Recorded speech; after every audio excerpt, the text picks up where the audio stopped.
High সবাইকে, আজকে চলে এসেছি তোমাদের কাছে আমার অষ্টমঙ্গলার ব্লগ নিয়ে। তো বিয়ের পরে এই একটা দিন আমার কি ভালো লাগছিল যে কখন বাড়ি যাব। তো আমরা 5 দিনে বাড়ি গেছিলাম। তো যেহেতু আমাদের বাড়ি একদম কাছাকাছি, আমি ভীষণ সাজুগুজু একদমই করিনি, একদম অল্প করে রেডি হচ্ছি।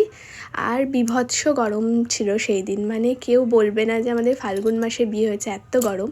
আর আমাদের নিয়ম হলো বিয়ের বেনারসি পরেই অষ্টমঙ্গলায় যেতে হয়।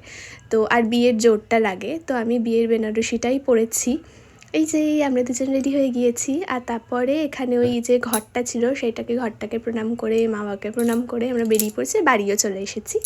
তারপরে এই যে ছাদনাতলাটা আজকে তোলা হবে বা কালকে তোলা হবে, আমি ভুলে গেছি। 7 দিন বেসিক্যালি রাখতে হয়, তো সবাই আর একবার আমাদেরকে আশীর্বাদ করছে। আর এক রাউন্ড মিষ্টি খাওয়া চললো। বিয়েতে যে আমি কত মিষ্টি খেয়েছি, বিরক্ত লেগে গেছে আমার মিষ্টি খেতে খেতে। তো এই তো মা, মিনি, মামি সবাই মিলে মিষ্টি জল সব কিছু খাইয়ে দিল। আর এই তো এসে দিদুনকেও প্রণাম করে নিচ্ছি। দিদুন, দাদুভাই রয়েছে, মেসোমশাই রয়েছে। তো আমরা 5 দিনে এসে 1 দিন থেকে 7 দিনে আবার ফেরত গেছি। তারপর আবার আমি একা এসেছি, ওই বিজোরে আসতে হয় বলে না, মানে বিয়ে জিনিসটা এত বেশি এক্সস্টিং। লাস্টে মনে হচ্ছিলো কবে এই রিচুয়াল শেষ হবে, একটু শান্তিভাবে একদিন একটু পুরো দিন ঘুমোবো, আরাম করব। তো যাই হোক, বাড়ি এসে তো ভীষণ ভালোই লাগছে। আর এই যে আমি মাকে জড়িয়ে ধরে আর এক পরণ কেঁদে নিচ্ছে। আমার পুরো বিয়েতে আমি খুব কেঁদেছি, মনে হচ্ছে মাকে কত দিন দেখিনি। তো যাই হোক, জানিও রাগটা কিরম লাগলো।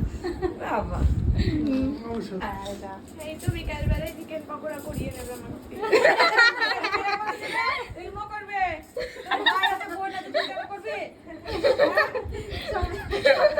আমার জামাই আছে, ওরা করবে।